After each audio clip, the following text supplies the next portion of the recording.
Hello students. आज हम बात करेंगे कंपनसेशन के टॉपिक पर। तो कंपनसेशन जब भी हम बात करते हैं, इसका सिंपल मीनिंग होता है एम्प्लॉइज को उनके काम के बदले में मिलने वाले रिवॉर्ड्स। अब जब काम के बदले में हम बात करते हैं तो कई बार हमारा मतलब होता है सिर्फ पैसा, इजंट इट? लेकिन compensation in all is not only money. ये सिर्फ सैलरी नहीं है, कंपनसेशन का एक स्ट्रैटेजिक टूल भी है जो ऑर्गेनाइजेशन को हेल्प करता है सही टैलेंट को अट्रैक्ट करने में, एम्प्लॉयज को मोटिवेट करने में और परफॉर्मेंस को इम्प्रूव करने के लिए। अगर किसी ऑर्गेनाइजेशन को स्किल्ड एम्प्लॉयज चाहिए तो उससे जो कॉम्पनसेशन देना पड़ेगा वो एक कॉम्पिटिटिव पैकेज ऑफर करना पड़ेगा जिससे लोग उसकी ऑर्गेनाइजेशन की तरफ अट्रैक्ट हों। फॉर एग्जाम्पल, अगर दो कंपनी सेम जॉब ऑफर कर रही हैं लेकिन एक कंपनी बेटर सैलरी और बेनिफिट्स देती है तो मोस्ट ऑफ द कैंडिडेट्स उस कंपनी को चूज करेंगे। इसलिए कंपनसेशन को सिर्फ पेमेंट नहीं बल्कि ऑर्गेनाइजेशन की एक स्ट्रैटेजी का इंपॉर्टेंट पार्ट मानना चाहिए। अभी कॉम्पनसेशन पॉलिसी से एम्प्लॉयज मोटिवेटेड रहते हैं, ऑर्गेनाइजेशन के साथ लॉयल रहते हैं और बेटर परफॉर्मेंस देते हैं। तो आज हम इन्हीं सब चीजों के बारे में डिटेल में बात करेंगे। सबसे पहले हम ये देखें कि कॉम्पनसेशन एक्चुअली है क्या। कॉम्पनसेशन का मतलब है एम्प्लॉय को मिलने वाले सभी फाइनेंशियल और नॉन फाइनेंशियल रिवॉर्ड जो उनको उनके वर्क के एक्सचेंज में मिलते हैं। कॉम्पनसेशन मेनली तीन पार्ट्स में डिवाइड किया जा सकता है: direct financial returns, tangible benefits and strategic purpose. अब डायरेक्ट फाइनेंशियल रिवॉर्ड्स की अगर हम बात करें तो इसमें वो सारे पेमेंट्स आते हैं जो एम्प्लॉय को डायरेक्टली रिसीव होते हैं, जैसे सैलरी, बोनस, कमीशन, परफॉर्मेंस के बदले में मिलने वाले इंसेंटिव्स, ये सारी चीजें। जैसे सेल्स में अगर कोई एम्प्लॉय है तो सेल्स कमीशन जो मिलता है वो टारगेट्स अगर अचीव कर लेते हैं तो वो इसमें डायरेक्ट फाइनेंशियल रिटर्न्स में आएंगे। अब अगर टेंजिबल बेनिफिट्स की बात करें, ये इनडायरेक्ट होते हैं जो एम्प्लॉय को पैसे डायरेक्ट हाथ में नहीं देते हैं पर इन वन और द अदर वे वो सपोर्ट करते हैं एम्प्लॉयज को उनके डे टू डे लिविंग में भी। जैसे एम्प्लॉयज को हेल्थ इंश्योरेंस प्रोवाइड करना जिसका प्रीमियम कंपनी भरती है, बेनिफिट एम्प्लॉय को मिलता है। छुट्टियां, पेड लीव्स, फेस्टिवल्स के टाइम पर या इन बिटवीन जो छुट्टियां दी जाती हैं, even Sunday is also paid leave. Retirement plans, after retirement gratuity और दूसरे तरह के बेनिफिट्स जो सारे एम्प्लॉय को मिलेंगे। और कई कंपनीज ऑफर करती हैं डिस्काउंट ऑन द प्रोडक्ट, जैसे अगर हम टाटा की बात करें, मारुति की बात करें या और बहुत सारी कंपनीज हैं, वो क्या करती हैं अपने एम्प्लॉय को डिस्काउंट कोड या डिस्काउंट वाउचर्स प्रोवाइड करती हैं। जैसे टाटा का कोई भी प्रोडक्ट खरीदे, चाहे वो गाड़ी खरीदे, चाहे घड़ी खरीदे, चाहे तनिष्क से वो ज्वेलरी खरीदें या और जो भी प्रोडक्ट टाटा बनाता है, तो टाटा के एम्प्लॉयज किसी भी डिवीजन में काम कर रहे होंगे उन सबको ये डिस्काउंट्स मिलेंगे। सेम बहुत सारी कंपनीज ऐसा करती हैं। तो ये सारे जो बेनिफिट्स एम्प्लॉय को अवेलेबल होते हैं ये उसकी फाइनेंशियल सिक्योरिटी और जॉब सेटिस्फैक्शन को इम्प्रूव करते हैं। तीसरा पार्ट अगर हम कंपनसेशन का देखेंगे तो वो है स्ट्रैटेजिक पर्पस। स्ट्रैटेजिक पर्पस का मतलब क्या है? what exact strategy organization is having, वो करना क्या चाहती है with the help of compensation। क्या वो टैलेंटेड एम्प्लॉयज को अट्रैक्ट करना है, एग्जिस्टिंग एम्प्लॉयज को रिटेन करना है, या एम्प्लॉयज को मोटिवेट करना है? ये सारी ऑर्गेनाइजेशन की स्ट्रैटेजीज ही होती हैं जिससे वो अपने वर्कफोर्स को अपने ऑर्गेनाइजेशन के प्रति लॉयल बनाती है या उनको अपने ऑर्गेनाइजेशन की तरफ अट्रैक्ट करती है। अगर एम्प्लॉयज को लगता है कि उन्हें फेयर कंपनसेशन मिल रहा है तो वो ऑर्गेनाइजेशन के गोल्स को अचीव करने में ज्यादा एफर्ट लगाएंगे। आप अपने आप को ही मान लीजिए, अगर आप जॉब कर रहे हैं और आपको ऐसा लगता है कि आपकी जो सैलरी या कंपनसेशन है वो अकॉर्डिंग टू आपके एफर्ट्स आपको नहीं मिल रहे हैं, तो क्या आप उस ऑर्गेनाइजेशन में रुके रहना चाहेंगे? या कई सारी ऑर्गेनाइजेशन हैं जो सेम जॉब ऑफर कर रही हैं, लेकिन सेम जॉब के लिए अलग अलग बेनिफिट्स प्रोवाइड कर रही हैं, तो ऑब्वियसली आप उस ऑर्गेनाइजेशन को ज्वाइन करेंगे ना जहां पर आपको सैलरी और बेनिफिट्स अच्छे मिलेंगे। तो ये स्ट्रैटेजी हो सकती है ऑर्गेनाइजेशन की एक एम्प्लॉय को अट्रैक्ट करने के लिए भी। देन कंपनसेशन और भी कई चीजें जैसे बिजनेस गोल। एक एग्जांपल है जैसे गूगल। गूगल चाहता है कि उसके एम्प्लॉयज क्रिएटिव आइडियाज लेके आए, प्रोडक्ट्स में इनोवेशन करें। तो उसको मोटिवेट करने के लिए उन्होंने क्या किया है, पूरे जो उनके वर्किंग आवर्स हैं उनमें से 20% टाइम उन्होंने ऑर्गेनाइजेशन से उनको फ्री रखा है, जिसको बोलते हैं मी टाइम। अब मी टाइम में वो क्या कर सकते हैं, उनके खुद के पैशन प्रोजेक्ट्स पे वो लोग काम करते हैं। तो गूगल के कई सारे प्रोडक्ट्स जैसे गूगल लेंस हुआ या मैप्स हुआ या इस तरह के और कई सारे प्रोडक्ट्स इसी मी टाइम, इसी 20% टाइम जो उनको फ्री मिलता है, फ्री इन द सेंस कि उस टाइम पे वो अपने खुद के इंटरेस्ट के प्रोजेक्ट्स पे काम कर सकते हैं, वहीं से निकल के आए हैं। और उन प्रोजेक्ट्स को इन द एंड गूगल ने अपने साथ एसोसिएट करके लॉन्च किया है। और जब प्रोडक्ट्स इस तरह के लॉन्च होते हैं तो ऑब्वियसली एम्प्लॉय को भी उसके बेनिफिट्स दिए जाते हैं। तो इस तरह से गूगल ने अपने खुद के बिजनेस गोल्स को अलाइन किया एम्प्लॉयज के गोल्स के साथ, या वाइस वर्सा कह सकते हैं, एम्प्लॉयज के गोल्स को डाइवर्ट किया जिससे ऑर्गेनाइजेशनल गोल्स भी अचीव हो और एम्प्लॉय खुद हैप्पी, सेटिस्फाइड और मोटिवेटेड रहे टुवर्ड्स द ऑर्गेनाइजेशन। कंपनसेशन इतना इंपॉर्टेंट क्यों है? बहुत सारे कारण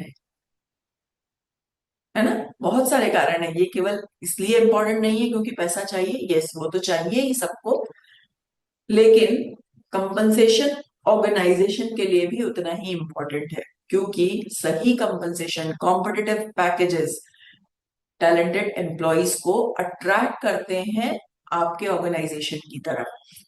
जो कंपनीज, आप भी एज अ स्टूडेंट या आप भी एज अ पर्सन अगर कंपेयर करेंगे तीन चार ऑर्गेनाइजेशन को, तो आप उसी ऑर्गेनाइजेशन को ज्वाइन करना चाहेंगे ना जिसमें आपको कंपनसेशन अच्छा मिल रहा है, जहां आपको सैलरी, बेनिफिट्स, एडवांटेजेस, बहुत सारी चीजें अगर अच्छी हैं तो आप उसमें अप्लाई करेंगे या उस ऑर्गेनाइजेशन को ज्वाइन करना चाहेंगे। जहां पर मान लीजिए सैलरी दो जगह बराबर है लेकिन एडिशनल बेनिफिट्स हम कहें वो मेडिकल इंश्योरेंस एक कंपनी प्रोवाइड कर रही है, दूसरी नहीं कर रही। छुट्टियों की एक जगह पर छुट्टियां आपको मिल रही हैं, दूसरी जगह पे छुट्टियां आपको बहुत कम मिल रही हैं। आप खुद डिसाइड कर सकते हो, आप खुद समझ सकते हो कि आप कौन से ऑर्गेनाइजेशन की तरफ अट्रैक्ट होगे। सेकंड है retail staff. Fair compensation employees को ऑर्गेनाइजेशन में लॉन्ग टर्म के लिए स्टे करने के लिए भी मोटिवेट करता है। अगर एम्प्लॉयज को लगता है कि उन्हें फेयर पे मिल रहा है तो वो जॉब स्विच करने की जगह क्या करेंगे, रुकना पसंद करेंगे। जॉब स्विच करने की उनकी पॉसिबिलिटीज या सिचुएशंस कम हो जाती हैं। Then it also boost productivity. जब एम्प्लॉयज फील करते हैं कि उनकी मेहनत का उनको रिवॉर्ड मिल रहा है तो वो और ज्यादा मेहनत करते हैं और प्रोडक्टिव हो जाते हैं। जैसे परफॉर्मेंस के बेसिस पर या सेल्स कमीशन के बेसिस पर अगर एम्प्लॉय को अच्छे रिवॉर्ड्स, बोनसेस या कुछ और बेनिफिट्स मिलते हैं तो एम्प्लॉय एनकरेज रहता है वो टारगेट्स अचीव करने के लिए या एक्स्ट्रा परफॉर्मेंस के लिए। तो परफॉर्मेंस बोनस एक अच्छा तरीका है जिससे आप as a organization better results के लिए एम्प्लॉयज को एनकरेज कर सकते हैं। Then it also drive objectives. अब ऑब्जेक्टिव्स कैसे, मैंने एग्जाम्पल दिया था गूगल का। गूगल के अलावा और कई ऑर्गेनाइजेशन हैं जैसे सेल्स फोर्स है, इन्फोसिस है। इन्होंने कंपनसेशन पैकेज को इस तरह से प्लान किया है जिससे कंपनी के ओवरऑल ऑब्जेक्टिव्स भी अचीव हो जाए और ऑर्गेनाइजेशन एम्प्लॉय के खुद के गोल्स और ऑब्जेक्टिव्स भी अचीव हो जाए। एक सिंपल एग्जांपल, सेल्स टीम को इंसेंटिव्स अगर दिए जाएंगे तो सेल्स टीम क्या करेगी? ऑब्वियसली वो ज्यादा से ज्यादा सेल्स जनरेट करने की कोशिश करेगी। तो ये एक तरीका है। और ऑर्गेनाइजेशन को भी क्या चाहिए? सेल्स ज्यादा चाहिए। आपने उसको लिंक कर दिया परफॉर्मेंस इंसेंटिव के साथ, तो एम्प्लॉयज मोटिवेटेड रहेंगे ज्यादा सेल्स जनरेट करने के लिए। So this is the way in which organization as well as employees वहां पर एक साथ मिलकर काम करते हैं। तो कंपनसेशन क्या करता है? ऑब्जेक्टिव्स को भी अचीव करने में ऑर्गेनाइजेशन की और एम्प्लॉयज की दोनों की हेल्प करता है। कंपनसेशन कंपनी के गोल्स को अचीव करने में कैसे हेल्प करेगा? जैसे मैंने एग्जांपल आपको दिया गूगल का, कि उन्होंने पैकेज में वो 20% फ्री टाइम, जिसका कोई सैलरी नहीं डिडक्ट होगा, इसका मतलब वो एडेड एडवांटेज है। तो लोग अपने खुद के प्रोजेक्ट्स पे काम करते हैं और वो प्रोजेक्ट्स अगर यूजफुल होते हैं तो गूगल उनको as a product of Google launch करता है, जिसका बेनिफिट एम्प्लॉयज को भी मिलता है। सिमिलरली, अगर सेल्स रिलेटेड ऑर्गेनाइजेशन है तो उसको चाहिए होता है कि सेल्स इंक्रीज हो। अब सेल्स कैसे इंक्रीज कर सकते हैं? एम्प्लॉयज को उन्होंने इंसेंटिव दे दिया सेल्स पर। अगर सेल्स टारगेट हिट होते हैं या हर सेल पर कुछ एक परसेंटेज ऑफ आपने उसका शेयर कर दिया, तो क्या करेंगे? जो भी लोग सेल्स में इन्वॉल्व हैं वो ज्यादा से ज्यादा इंसेंटिव के लिए ज्यादा मेहनत करेंगे और ज्यादा सेल्स जनरेट करेंगे। तो ऑर्गेनाइजेशन का ऑब्जेक्टिव भी अचीव हो गया और एम्प्लॉय का ऑब्जेक्टिव भी अचीव हो गया। Then sorry then it also ensures fairness. अब फेयरनेस, ट्रांसपेरेंट कंपनसेशन सिस्टम अगर ऑर्गेनाइजेशन में है तो एम्प्लॉयज के बीच में फेयरनेस मेंटेन करता है।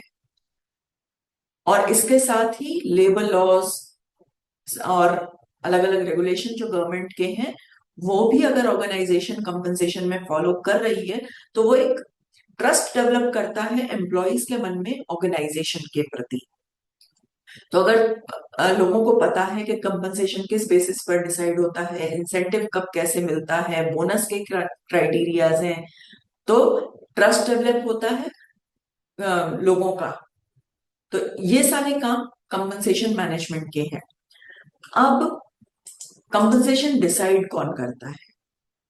Stakeholders. अब स्टेक होल्डर्स की बात करें, या लोग जो रिस्पॉन्सिबल हैं कंपनसेशन डिसाइड करने के लिए, वो कोई एक व्यक्ति नहीं है। बहुत सारे स्टेक होल्डर्स, बहुत सारे लोगों की रिस्पॉन्सिबिलिटी होती है कंपनसेशन रिलेटेड डिसीजंस के लिए। कई बार हम कह देते हैं एम्प्लॉयर या मैनेजमेंट, पर वो एम्प्लॉयर या मैनेजमेंट अकेला नहीं है। Senior manager, HR professional, line manager, सबका मिला जुला, even some external factors also affect compensation decision in organization. External factors कौन से हो सकते हैं? गवर्नमेंट हो सकती है, स्टेक होल्डर, स्टॉक होल्डर्स हो सकते हैं।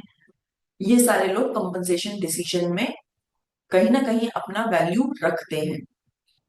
हम अगर इंटरनल लोगों की बात करें तो फर्स्ट है सीनियर लीडर और ह्यूमन रिसोर्स मैनेजर या एचआर जिसको हम कहते हैं।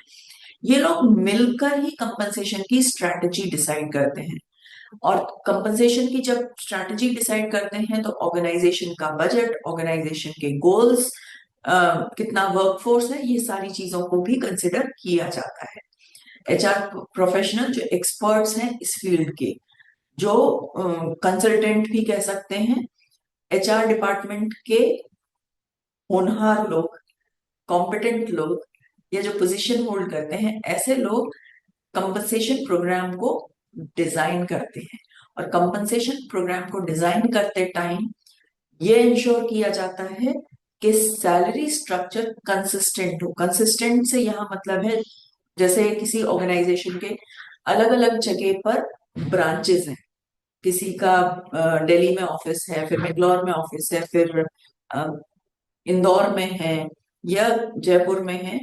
तो ऐसा ना हो कि बेंगलोर और दिल्ली वालों को ये लगे कि हमें सैलरी कम मिल रही है कंपेयर्ड टू जयपुर और इंदौर। रीजन, खर्चे अलग अलग हैं। रेंट की बात करें, डे टू डे लाइफस्टाइल की बात करें तो वो tier 1 city, tier 2 city, tier 3 city में तीनों में अलग है। अकॉर्डिंगली कंपनसेशन या सैलरी स्ट्रक्चर डिसाइड हो, जिससे कि ऐसा ना हो कि सिटी का जो डिफरेंस है वो कहीं मीटअप ना हो पाए। फिर कंपनसेशन की पॉलिसीज बहुत ही फेयर हों, ये भी लाइन ये एचआर प्रोफेशनल्स की जिम्मेदारी होती है। Policies fair on the basis of caste, creed, gender, इन सब के बेसिस पे कोई डिस्क्रिमिनेशन ना हो। और कंपनसेशन से रिलेटेड जितने लॉज हैं, payment of wages act, minimum wages act, equal remuneration act, इस तरह के लेबर कोड्स, इस तरह के कई सारे गवर्नमेंट के रेगुलेशन है, वो सारे भी फॉलो किए जाने चाहिए। ये जिम्मेदारी होती है एचआर प्रोफेशनल की। फिर लाइन मैनेजर्स कौन है? जो डायरेक्टली एम्प्लॉय से जुड़े हुए हैं, उनकी परफॉर्मेंस को मेजर कर रहे हैं, उनके परफॉर्मेंस को ऑब्जर्व कर रहे हैं।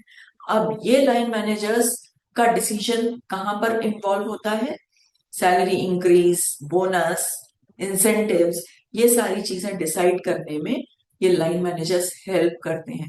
किसी को रिवॉर्ड देना है, वो लाइन मैनेजर्स डिसाइड करते हैं। जैसे अगर कोई एम्प्लॉय आउटस्टैंडिंग परफॉर्मेंस देता है, तो सबसे पहले इसको कौन नोटिस करेगा? Line managers. वो उनको हायर बोनस के लिए एचआर प्रोफेशनल या मैनेजमेंट को रिकमेंड करेंगे। और इस तरह से कंपनसेशन सिस्टम एक टीम वर्क से ऑपरेट करता है। कोई एक अकेला व्यक्ति कंपनसेशन सिस्टम को डिजाइन नहीं करता है। कंपनसेशन सिस्टम डिजाइन करना एक बहुत ही स्ट्रैटेजिक डिसीजन है। अब हम क्यों कह रहे हैं स्ट्रैटेजिक डिसीजन? क्योंकि कंपनसेशन जब सिस्टम डिजाइन किया जाता है, तो एक स्ट्रक्चर्ड प्लान बनाया जाता है, जिसमें ये डिसाइड होता है कि एम्प्लॉय को कैसे और कितना पे किया जाएगा। एक वेल डिजाइंड कंपनसेशन सिस्टम में कुछ इंपॉर्टेंट कंपोनेंट होते हैं, और वो इंपॉर्टेंट कंपोनेंट क्या होते हैं? पे स्केल्स। अलग अलग जॉब के लिए अलग अलग सैलरी रेंज डिफाइन किए जाते हैं। जैसे एंट्री लेवल एम्प्लॉय पर उसकी जो सैलरी रेंज होगी वो लोअर होगी। जैसे जैसे एक्सपीरियंस होता जाएगा, तो वो सैलरी रेंज उसकी बढ़ती जाएगी। फिर ग्रेड स्ट्रक्चर। ऑर्गेनाइजेशन के सारे जॉब्स को डिफरेंट ग्रेड्स या लेवल में डिवाइड कर दिया जाता है, और उसके अकॉर्डिंग ही किसी एक एम्प्लॉय की सैलरी डिसाइड होती है। हर लेवल के लिए स्पेसिफिक सैलरी रेंज होता है। इंसेंटिव प्लान्स परफॉर्मेंस के बेसिस पे, टीम रिवॉर्ड के बेसिस पर, और ऑर्गेनाइजेशनल कंपनसेशन, पूरे ऑर्गेनाइजेशन के रिवॉर्ड प्लान्स। तो एम्प्लॉयज को परफॉर्मेंस के बेसिस पर एक्स्ट्रा रिवॉर्ड भी दिए जाते हैं। सेल्स टारगेट अचीव हुए, या एक पर्टिकुलर पीरियड में ऑर्गेनाइजेशन ने प्रॉफिटेबिलिटी उसकी बढ़ गई, तो ये सारी चीजें इंसेंटिव प्लान्स का हिस्सा होती हैं। बेनिफिट पैकेजेस भी होते हैं, जैसे additional benefit, insurance bonus, medical, sorry insurance bonus नहीं, इंश्योरेंस प्लान्स दिए जाते हैं, मेडिकल प्लान्स दिए जाते हैं। आजकल जो एक नई चीज चल रही है, वेलनेस प्लान्स, वो सारी चीजें ये बेनिफिट पैकेजेस हैं। चाइल्ड केयर, चाइल्ड की एजुकेशन में हेल्प करना, एल्डरली केयर, ये बेनिफिट पैकेज होते हैं। और इनका गोल क्या होता है? कि इन सभी चीजों का गोल ये होता है कि कंपनसेशन फेयर हो, कॉम्पिटिटिव हो और मोटिवेटिंग हो। अब जब आप डिजाइन करते हो कंपनसेशन, तब उस टाइम पर आपके मेन कंसर्न्स क्या होते हैं? कई सारे फैक्टर्स, जैसे इनिशियली भी कहा, कई सारे फैक्टर्स अफेक्ट करते हैं कंपनसेशन को डिजाइन करते टाइम पे। इंटरनल फैक्टर्स होते हैं, एक्सटर्नल फैक्टर होते हैं, मार्केट फैक्टर होते हैं। इंटरनल फैक्टर्स ऑर्गेनाइजेशन के अंदर के अलग अलग एलिमेंट्स, जैसे जॉब रोल क्या है, एक्सपीरियंस लेवल क्या है, जिस व्यक्ति की बात कर रहे हैं कंपनसेशन के, उसकी जिम्मेदारियां क्या हैं। जैसे मैनेजर की सैलरी एम्प्लॉय से ज्यादा होती है, क्योंकि उसकी रिस्पॉन्सिबिलिटीज भी ज्यादा होती हैं। वर्कर की सैलरी कम है कंपेयर टू सुपरवाइजर, क्योंकि सुपरवाइजर के पास एडमिनिस्ट्रेटिव रोल भी है, दूसरे रोल भी हैं। वर्कर को केवल जो ऑर्डर्स दिए गए हैं वो फुलफिल करने हैं। तो इस तरह से इंटरनल फैक्टर्स अफेक्ट करते हैं कंपनसेशन डिसीजन में। एक्सटर्नल फैक्टर्स क्या हैं? मार्केट कॉम्पिटिटिवनेस, जोग्राफिक पे और इंडस्ट्री का प्रिवेलिंग रेट। अब एक्सटर्नल फैक्टर्स मार्केट और इंडस्ट्री से रिलेटेड होते हैं। पहली बात, मार्केट सैलरी लेवल्स क्या है, इंडस्ट्री में कंपटीशन कितना है, ज्योग्राफिक लोकेशन, जैसे मैंने अभी एग्जांपल दिया, टीयर 1, टीयर 2, टीयर 3 सिटी में कहाँ वो व्यक्ति काम कर रहा है। अगर एमएनसीज हैं तो वहां पे कंट्रीज की सैलरीज भी डिफरेंट होंगी। इंडिया में सैलरी कुछ और होगी, यूएस में या यूके में या ऑस्ट्रेलिया में उन जगहों की सैलरी, वहां की करेंसी, वहां की महंगाई, वहां की लाइफस्टाइल के हिसाब से वो डिसाइड होगी। मेट्रो सिटीज में सैलरीज ज्यादा होंगी कंपेयर टू स्मॉलर टाउन। क्यों? कॉस्ट ऑफ लिविंग ज्यादा होती है। फिर एक बेंचमार्किंग, ये एक इंपॉर्टेंट चीज है। बेंचमार्किंग क्या है? कंपनीज मार्केट रिसर्च करती हैं ताकि उनको पता चल सके कि इंडस्ट्री में सिमिलर जॉब्स के लिए ऑर्गेनाइजेशन कितनी सैलरी दे रहे हैं, और जनरली जो सबसे अच्छे पेयर्स होते हैं उनसे कंपेयर किया जाता है। इस प्रोसेस को कहते हैं बेंचमार्किंग। इससे फायदा क्या है कि कंपनीज कॉम्पिटिटिव पे ऑफर कर सकती हैं according to prevailing market rate. इस तरह से कंपनसेशन स्ट्रक्चर एक डिजाइन किया जाता है जिसमें इंटरनल फैक्टर्स, एक्सटर्नल फैक्टर्स और बेंचमार्किंग, इन सारी चीजों को एक साथ कंसिडर करके आपकी compensation packages for different employees decide होता है। अब कंपनसेशन डिजाइन तो आपने कर लिया, लेकिन कई बार कई प्रॉब्लम्स आ जाती हैं। और प्रॉब्लम किस तरह की आती हैं कि अगर आपका कंपनसेशन डिजाइन करते वक्त अगर मिस्टेक्स हो रही हैं, जैसे आपने सिस्टम को बहुत ज्यादा रिजिड बना दिया। रिजिड मतलब कि फिक्स कर दिया एक बार, जिसको मार्केट के हिसाब से आप फ्रीक्वेंटली चेंज नहीं कर सकते। इंडिविजुअल की परफॉर्मेंस के हिसाब से आप कंपनसेशन को थोड़ा सा मॉडिफाई नहीं कर सकते, तो ये कहलाती हैं चीजें इनफ्लेक्सिबिलिटी। सब एम्प्लॉयज को अगर सेम सैलरी इंक्रीज मिले तो जिन्होंने अच्छा काम किया है वो कैसे मोटिवेटेड रहेंगे? मैंने भी उतना काम किया, किसी और मुझे भी 2000 मिले, किसी और ने बहुत कम काम किया उसको भी 2000 मिले, तो भाई मैं एक्स्ट्रा काम क्यों करूं? एट द सेम टाइम जिसको बिना कुछ काम किए 2000 मिल गए वो एक्स्ट्रा काम क्यों करे? तो ये होता है इनफ्लेक्सिबिलिटी। परफॉर्मेंस के हिसाब से या मार्केट के हिसाब से आपका कंपनसेशन पैकेज एडजस्ट होना चाहिए। सेकंड है, इंटरनल इक्विटी को अगर आप इग्नोर कर देते हैं, मार्केट को फॉलो करते हैं, लेकिन कभी कभी ऑर्गेनाइजेशन मार्केट सैलरी फॉलो करते हुए इंटरनल फेयरनेस को पूरी तरह से इग्नोर कर देते हैं। अब इंटरनल फेयरनेस क्या है? नए एम्प्लॉय को सेम रोल में ओल्ड एम्प्लॉय से ज्यादा सैलरी मिल जाए तो क्या हुआ? पुराना एम्प्लॉय डिससेटिस्फाइड हो जाएगा ना। या नया दोनों एक साथ ज्वाइन किए थे, एक को आपने बिना किसी प्रॉपर मेट्रिक्स के, बिना किसी प्रॉपर परफॉर्मेंस के, एक को ज्यादा हाइक दे दिया, एक को कम हाइक दे दिया। एक्सपीरियंस दोनों के अलग अलग है, ज्यादा एक्सपीरियंस वाले को उतनी ही सैलरी मिल रही है जितनी कम एक्सपीरियंस वाले को मिल रही है, या स्किल्स के बेसिस पर भी। तो अगर इंटरनल इक्विटी नहीं है तो भी लोग डिससेटिस्फाइड रहेंगे और आपको प्रॉब्लम आएगी in attraction of talent and retention of talent. फिर अगर आपका मिसअलाइंड है स्ट्रैटेजी से, आपकी स्ट्रैटेजी कुछ है और आपकी कंपनसेशन प्लान कुछ और है, कंपनसेशन प्लान कंपनी के गोल्स के साथ मैच ही नहीं हो रहे हैं। अगर आपकी कंपनी इनोवेशन को प्रमोट करना चाह रही है तो क्रिएटिव आइडियाज अगर कोई लेके आ रहा है तो उसको रिवॉर्ड करना पड़ेगा, तभी तो आपकी स्ट्रैटेजी और लोगों का एटीट्यूड मैच कर पाएगा। Then lack of transparency while deciding compensation, आपने क्लैरिटी ही नहीं रखी, एम्प्लॉय ट्रस्ट कैसे करेंगे फिर आपको? और अगर क्लैरिटी नहीं है तो डिससेटिस्फैक्शन, ट्रस्ट, और हो सकता है कई बार कुछ लीगल इश्यूज भी आपको फेस करने पड़े। तो ये अगर कॉमन कुछ मिस्टेक्स नहीं है, नहीं रखी है आपने कंपनसेशन प्लान करते टाइम, तो आपका कंपनसेशन पैकेजेस प्लान्स परफेक्ट बनेंगे।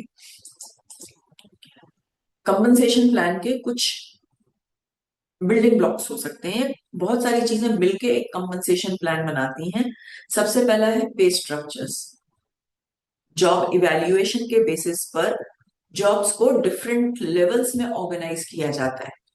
इसके अलावा स्किल्स के बेसिस पर, रिस्पॉन्सिबिलिटी के बेसिस पर सैलरी की हायरार्की क्रिएट की जाती है। दूसरा, इंसेंटिव प्लान्स। परफॉर्मेंस के बेसिस पर रिवॉर्ड, ये इंसेंटिव प्लान हो सकते हैं, बोनस, कमीशन, परफॉर्मेंस इंसेंटिव।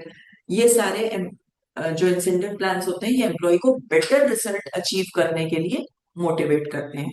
और बेनिफिट पैकेजेस, ये डायरेक्टली कैश के रूप में हो सकता है, पे नहीं किए जा रहे हो, लेकिन ये एम्प्लॉयज को सपोर्ट करते हैं, उसका सेटिस्फैक्शन इंप्रूव करते हैं, लॉयल्टी इंक्रीज करते हैं। जैसे आपने हेल्थ इंश्योरेंस प्लान दे दिया अपने एम्प्लॉय को, आपने उसको छुट्टियां दी हैं, हॉलीडे पैकेजेस दिए हैं, रिटायरमेंट के टाइम पे ग्रेचुटी, पीएफ और कई तरह के बेनिफिट्स आपने ऐड किए हैं। ये डायरेक्ट सैलरी में ऐड होकर नहीं दिख रहे हैं, लेकिन एम्प्लॉय को पता है कि ये सारे बेनिफिट्स उसको मिल रहे हैं, तो वो सेटिस्फैक्शन और लॉयल्टी पे ऑटोमेटिकली वर्क करेगा। अब अच्छा कंपनसेशन पैकेज, रिसर्च कहती है कि अच्छा कंपनसेशन पैकेज, अच्छे से मतलब बहुत हाई सैलरी नहीं होती है, प्रॉपर वेल डिजाइंड पैकेज अगर आप दे रहे हैं तो ऑर्गेनाइजेशन को बहुत सारे बेनिफिट्स मिलते हैं। और रिसर्च क्या बताती है कि ऑर्गेनाइजेशन हायर रिटेंशन मैनेज कर सकती हैं अगर उनका कंपनसेशन पैकेज अच्छा है, प्रोडक्टिविटी इंक्रीज होती है, टर्नओवर कॉस्ट रिड्यूस होती है। अब ये सारी चीजें कैसे हो रही हैं? 3 times employee will be with the organization. क्यों? क्योंकि वो सेटिस्फाइड है, उसको पता है कि जो कंपनसेशन उसको इस ऑर्गेनाइजेशन में मिल रहा है वो किसी और ऑर्गेनाइजेशन में उस तरह के बेनिफिट्स और कंपनसेशन नहीं मिलेगा। अगर परफॉर्मेंस लिंक बोनसेस आप दे रहे हैं तो वो प्रोडक्टिविटी को 28% तक इंक्रीज करेगा, और लोग ऑर्गेनाइजेशन को छोड़ के जाने की इच्छा उनकी 40% कम होगी। इसलिए टर्नओवर कॉस्ट मतलब कोई छोड़ के चला गया, उसके बदले में नया एम्प्लॉय हायर करने में आपको जो पैसा खर्च होता है उसको कहते हैं टर्नओवर कॉस्ट। तो अगर आपका कंपनसेशन प्लान प्रॉपरली डिजाइंड है तो टर्नओवर कॉस्ट भी आपको कम बेयर करनी पड़ेगी। अब बेसिक कंपनसेशन को स्ट्रैटेजिकली कैसे यूज किया जा सकता है? कंपनसेशन सिर्फ जब काम के बदले में पैसा दे रहे हैं ये नहीं है, ये आपकी स्ट्रैटेजिक टूल भी है। ये ऑर्गेनाइजेशन के स्ट्रैटेजी को फुलफिल करने के लिए बहुत इंपॉर्टेंट रोल प्ले करता है। कल्चर, मोटिवेशन, परफॉर्मेंस, इन सबको इन्फ्लुएंस करता है। अगर कंपनसेशन सिस्टम प्रॉपरली डिजाइन किया जाए तो ऑर्गेनाइजेशन टैलेंटेड एम्प्लॉयज को अट्रैक्ट कर सकते हैं, एम्प्लॉयज को ऑब्वियसली मोटिवेट करेंगे और लॉन्ग टर्म सक्सेस अचीव कर सकते हैं। इसलिए मैनेजर्स को कंपनसेशन डिजाइन करते वक्त बिजनेस गोल्स और एम्प्लॉय की नीड्स दोनों को कंसिडर करना चाहिए। तो ये सारी चीजें अगर आप कर रहे हैं या इन चीजों पे अगर आप ध्यान दे रहे हैं तो आप लॉन्ग टर्म सक्सेस डेवलप कर पाओगे। So this was all about compensation planning. अगर आपको चीजें समझ में आ रही हैं तो please do right in comment box. कोई और टॉपिक समझना है वो भी कमेंट बॉक्स में लिख सकते हैं। And like, share and subscribe to the channel. Thank you.